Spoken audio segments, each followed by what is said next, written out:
أعوذ بالله من الشيطان الرجيم بسم الله الرحمن الرحيم وننزل من القرآن ما هو شفاء ورحمة للمؤمنين ولا يزيد الظالمين إلا خسارا প্রিয় ভিউয়ার্স, আশা করি সকলে ভালো আছেন। মহান আল্লাহ তাআলা আপনাদেরকে যেন ভালো ও সুস্থ রাখে এই দোয়াও প্রত্যাশা করি। প্রিয় ভিউয়ার্স, আমাদের দেশে অসংখ্য রোগী আছে জিন্নাত দ্বারা আক্রান্ত, যারা প্রতিনিয়ত কষ্ট করতেছে। এই জিন্নাতের আক্রমণের কারণে, জিন্নাতের আসরকৃত রোগীর কারণে একটা পরিবার চরম বেকায়দা পড়ে আছে, চরম হতাশায় আছে। কোনো অবস্থায় চিকিৎসা করে সুস্থ হচ্ছেন না। কিছুদিন চিকিৎসা করার পরে সাময়িক ভালো, আবার কিছুদিন পরে সমস্যা শুরু হয়। এই জাতীয় রোগীগুলোর মূল সমস্যা হচ্ছে জিন্নাত ও রোগী রক্তে মিশে গেছে। এই রক্তে মিশে যাওয়ার কারণে এই জিন্নাতগুলো চিকিৎসা সহজে হয় না, বারবার আক্রান্ত হয়। তো প্রিয় ভিউয়ার্স, এই জাতীয় যারা জিন্নাতের আক্রান্ত রোগী দ্বারা পারিবারিকভাবে কষ্ট পেতেছেন, পরিবারের অন্যান্য সদস্যরা কষ্ট পেতেছেন, তারা আজকের এই আমলটি যদি করেন, মহান আল্লাহ তাআলা আপনাদেরকে শেফা দান করবেন। আপনারা ইখলাসের সহিত মহান আল্লাহ তাআলার উপর একনিষ্ঠ আস্থা ও বিশ্বাস এবং তাওয়াক্কুল করে এই আমলটি করবেন। তার আগে ছোট্ট একটা রিকোয়েস্ট, জিন্নাত মেডিকেল এই চ্যানেলটি যারা দেখতেছেন তারা বেশি বেশি লাইক, কমেন্ট, শেয়ার করবেন, সাবস্ক্রাইব করবেন।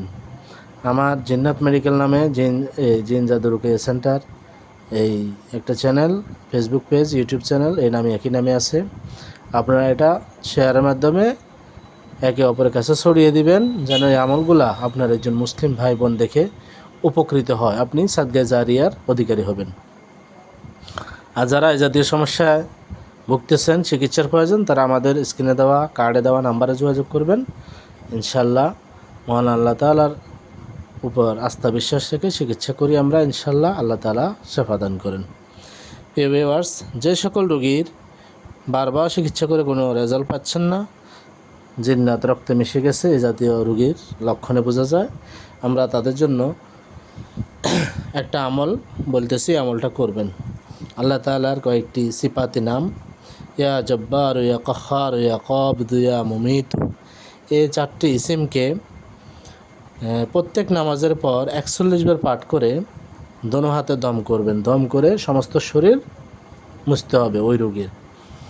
ইয়া জব্বার, ইয়া কাহ্হার, ইয়া কাবিদ, ইয়া মুমিত, এই চারটি ইসিম 41 বার পড়ে দোনো হাতে দম দিবে রোগীর, অথবা অন্য কেউ করলে তার হাতে দম দিয়ে রোগীর সমস্ত শরীর মাথার তালু থেকে পায়ের তলা পর্যন্ত মাসে করবে।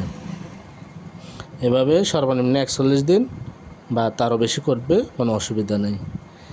তারপর দ্বিতীয় পর্যায়ে রাতে ঘুমানোর পূর্বে 2 রাকাত হাজতের নামাজ পড়ে উক্ত ইসিমগুলি 313 বার পাঠ করে শরীর মাসে করবে, আবার দোনো হাতে দম করে, এবং আল্লাহ তাআলার নিকট দোয়া করবে এই সমস্যা থেকে তাকে শেফা দানের জন্য, উত্তীর্ণ করার জন্য। তো মহান আল্লাহ তাআলার নিকট আশাবাদী, এই দুই রকম পদ্ধতি যদি আপনি প্রয়োগ করেন, ইনশাল্লাহ যত কঠিন জিন্নাতের রোগী হোক, রক্ত মিশে যাওয়া জিন্নাত পর্যন্ত রক্ত থেকে বের হয়ে চলে যাবে অথবা মারা যাবে, ওই রোগী সুস্থ হবে। এই পদ্ধতিতে যদি আপনারা করতে থাকেন, সর্বনিম্ন 41 দিন করবেন। 41 দিনের রেজাল্ট না আসলে তার দ্বিগুণ করবেন, 3 গুণ করবেন, ইনশাল্লাহ আমল ছাড়বেন না, আমল চালিয়ে যাবেন। আমি আল্লাহ তাআলার নিকট আশাবাদী, আল্লাহ তাআলা আপনাকে তার পবিত্র ইসিমের মাধ্যমে, পবিত্র নাম মুবারকের বরকতে আপনাকে শেফা দান করবেন। তো সকলের প্রতি আবারও উদাত্ত আহ্বান, যারা সমস্যায় আছে, ভুগতেছেন এই জাতীয়, তারা আমাদের নাম্বারে যোগাযোগ করবেন, আসবেন, চিকিৎসা নেবেন। আর চ্যানেলটি, জিন্নাত মেডিকেল চ্যানেলটি, ফেসবুক পেজটি অধিক লাইক, কমেন্ট, শেয়ার, সাবস্ক্রাইব করবেন। সকালে সুস্বাস্থ্য, উত্তরোত্তর দীর্ঘ হায়াত কামনা করে আজকের এই সংক্ষিপ্ত ভিডিওটি, টপিক্সটি এখানে শেষ করলাম। আসসালামু আলাইকুম ওয়া রাহমাতুল্লাহি ওয়া বারাকাতুহু।